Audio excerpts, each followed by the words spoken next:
morning, but I love saying good morning. I think it sets the whole atmosphere, guys. And I'm up, I'm out, I'm active right now. I am walking in wellness, hoping to inspire you all. And I'm back with another Lakeside conversation. It's me, Leslie. I'm here, guys. I know you see my face often.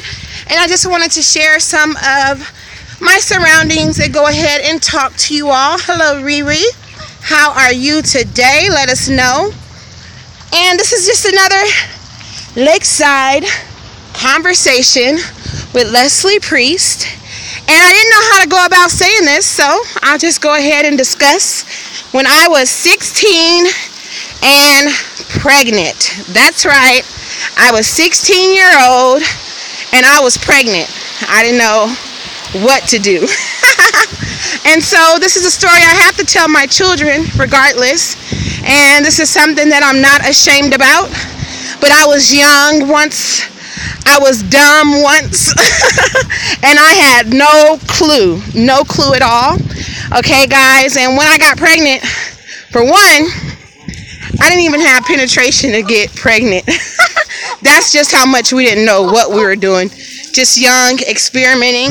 And this is why I feel that it is important for parents to talk to their children about sex, to talk to their children about how a child is conceived, to talk to their children about precautions, contraceptives, birth control, to talk to their children about waiting, to talk to their children about abstinence, giving them the godly morals that they need about being young, about sexual education. The only sexual education that I had was the kind from school, and that doesn't really answer a lot of questions. It really leaves you confused, and I don't think you were dumb. I just think that I made the wrong decisions. Yeah. And and the talks that I had amongst my peers, my two best friends at the time. And so I didn't know what I was doing. I didn't know about the feelings that I was having towards the opposite sex. It made me feel some kind of way. And so I never was sitting down and really talked to about the emotions one could feel with the opposite sex, what to do with those emotions, how to mature in those emotions. So I wish someone would have set me down and told me some things, which I'll share with you all. But I got pregnant, playing around, not even penetrating, just rubbing bodies together, just doing what we did not know what to do. All right. And I didn't know I was pregnant until I was 5 months pregnant. I was telling my best friend, my god sister, my daughter's godmoms, Ajane, who I was pregnant with at that time. I was telling her I didn't feel good. I was waking up sick. She started asking me questions. Did you have your cycle? And I said, no, I haven't had it in a long time. And she said, oh my God, girl, that's a sign you're pregnant. And I'm like, well, what do you got to do to get pregnant? I don't believe I'm pregnant. I didn't do anything, So we just blew that conversation off, kept living. I kept being sick. Now at this state, I am throwing up every morning. Throwing up every morning, feeling bad. She said, I'm going to take you to Planned Parenthood, all right, and we're going to get you a pregnancy test. So I'm like, fine, what I have to do? She said, you'll probably pee in a cup or something from what she read, and that's exactly what they had me do. I had to pee in it was a white styrofoam cup back then, y'all, and peed in that cup. And I waited in that room. I remember the room being so cold and the lady coming back saying that you are positive. Now, remember, I'm 16 years old. I jumps up excited. I screams and I shout. I'm telling my god sister, I'm positive. I'm not pregnant. And she looks at me with a stone cold face and she's in tears.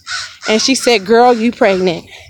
And my whole life, my whole world must have stood still to me, as if time stopped. Like, so many flashes of things went in my mind, through my mind, like, what am I going to do? She went back and told her mama, Mama might be the 2 to 4. And so I was like, what is going on?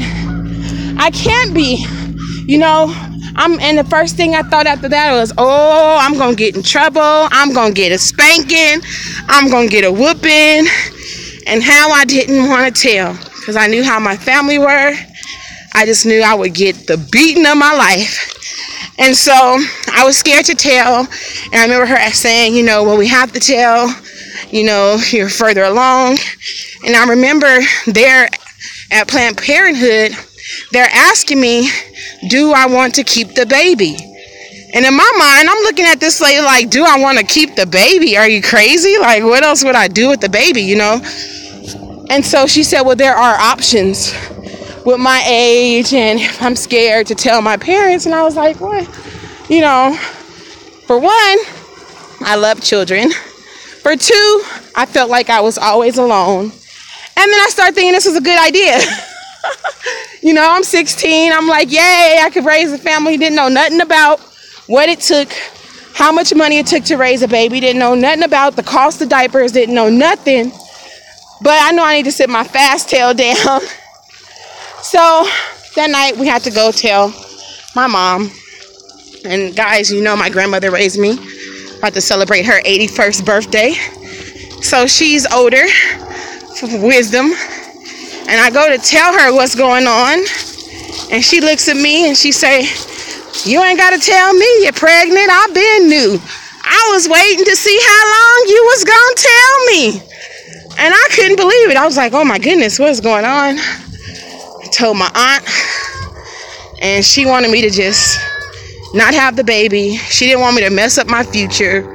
She didn't want me to deal with the baby. She didn't want me embarrassed about having it. She didn't want me to tell nobody. She took me straight up to Planned Parenthood and told them, I'm going to get rid of this baby. And I still have to give her praise to this day, because that lady said, I did not want to do it. She said she is too far along to have an abortion. And I was just so thankful, because I wanted my baby, And guys, I graduated at the age of 16. Remember, this is my senior year of school. I had advanced. I was in private school. All my friends were 18. But I was 16 years old at the end of the day. 16 and pregnant, not really knowing what to do. Went to tell the father, and I could not find him. I called his numbers. I did everything I could to locate him. And I contacted his cousin, and she told me he had moved away. And I just started crying, like, what do you mean he moved away? We're going to have this baby. In my mind, I'm thinking marriage. In my mind, I'm thinking everything's just going to be A-okay, But that's not how it was. It was struggles. I couldn't get a hold of the father. My family were upset. My grandma was disappointed. And at that time, I just said I was going to prove to everybody that I could be the best mother I could be. And I will prove to them that I would be the mom that I never had. Because my mom was on drugs growing up. She didn't raise me. My mom really didn't step into my life till I was pregnant with Ajane. So I call myself going to run away, going to move with my mom, my biological mother.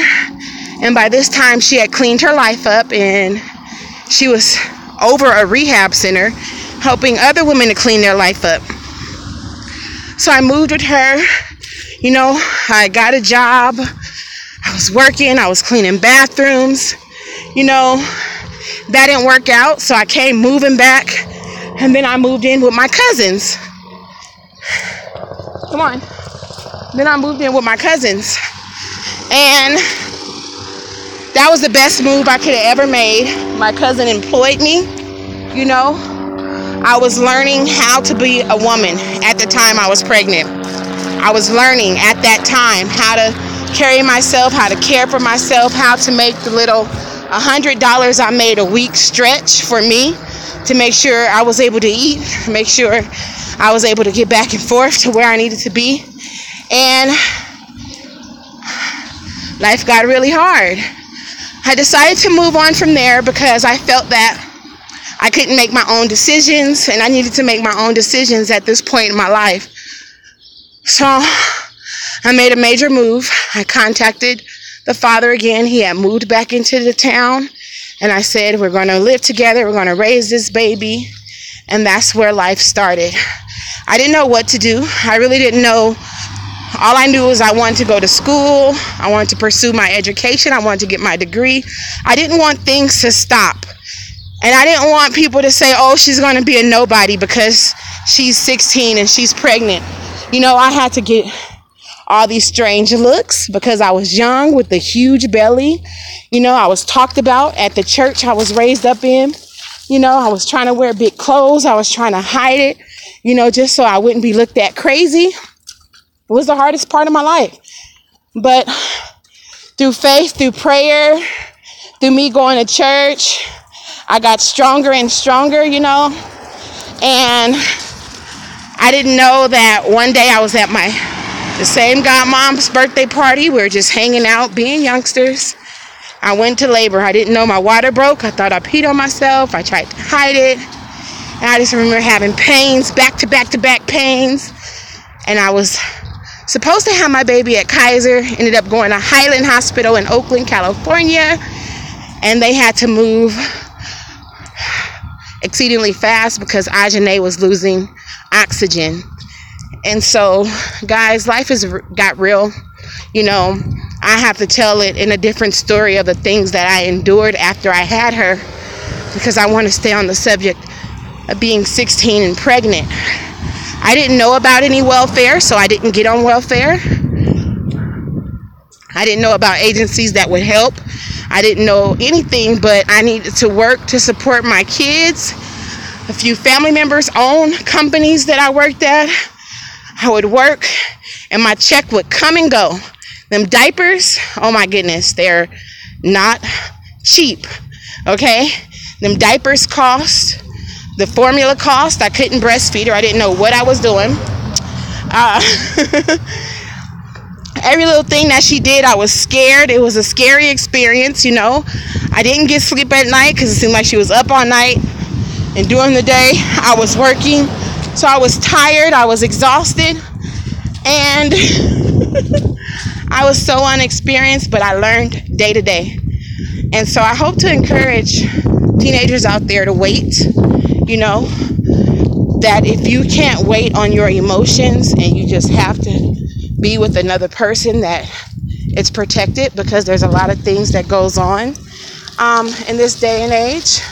There's a lot of diseases out there this day and age, you know, and I believe a person is not really mature until they'll reach a good age of 23, 24, when you've learned and you experience some things, you know. I hope that someone will wait till they're the right age. I would hope someone had told me to wait till I was married, you know, because I didn't stay with her father. He abused me. We went our separate ways. I raised my daughter on my own, by myself, in this big, cold world, you know. I didn't know that a lot of things I had to learn on my own, about rent, about paying bills. You know, life just sped up so fast for me. I lost my childhood, and that's something I can't get back. Being grown at the age of 16, being a parent at the age of 16. You know, I didn't have people to help me. People you think that would be there for you won't be. You know, people may criticize you or put you down. I felt alone. And so that's why I'm grateful. I'm grateful that I've learned an experience that I can tell my children about. I can tell my children, hey, the best thing for you to do is wait till you're married to have sex. Hey, if you can't wait, you know, this is not a perfect world. So if they choose not to wait, to come to me and let them know you're able to talk to me about sex or your emotions or what it is you want to do in life, you know. And I can lead and guide you, and I can protect you. I can be that voice in your ear that I wish that I had. Someone telling me I can do it. Someone telling me I should wait. Someone telling me which way not to go or which way to go. So, guys,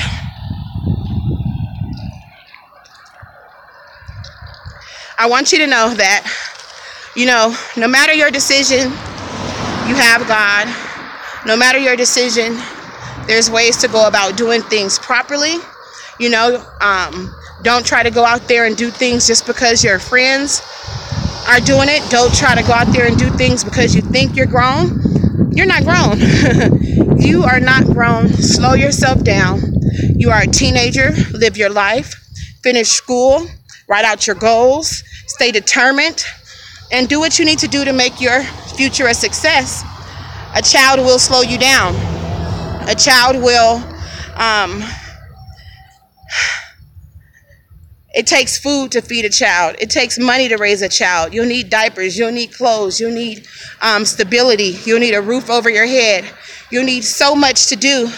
And I wish I had someone telling me to wait. I wish I had someone there to tell me. But then again, you have people. I was told, oh, you can't have a boyfriend till you're 16. That was that. That's all I was told. I wasn't talked to about sex. Wasn't talked to about my cycle or nothing like that. So I just hope to encourage teenagers to wait or to talk to someone if you feel like you can't talk to your parents, because some parents are not understanding. Some parents don't want to hear you say, I'm thinking about having sex, or I have questions about sex. Some parents will shut you down. Some parents are busy working that they can't focus in on what's going on with their teenagers. They can't see the signs that they're, attracted to the opposite sex. And then I also hope to encourage parents to sit down and talk to their children. I just wish that my daughter wouldn't be 16 and pregnant and do all this. And her child was born at her age of 19. She was working. She had already moved out. She was on her own. I wish she would have waited to marriage, but she didn't. But she did make up in her mind to graduate school, to get in school, to get a job before she started to have a family. And so you have to make that decision for yourself. And I believe that it's up to parents to lead and guide and direct our children. And that's what I'm going to do. So mommies, don't let the school teach your children about sex. You teach them. And children, don't be afraid to ask your mommies or to ask someone help to get your questions answered. And that's my 16 and pregnant story. All right. I love you all. You guys have a beautiful day. Thank you for watching. If you're watching live or if you're watching the recording, I just feel like if I share some of my life stories, I could help someone. Blessings.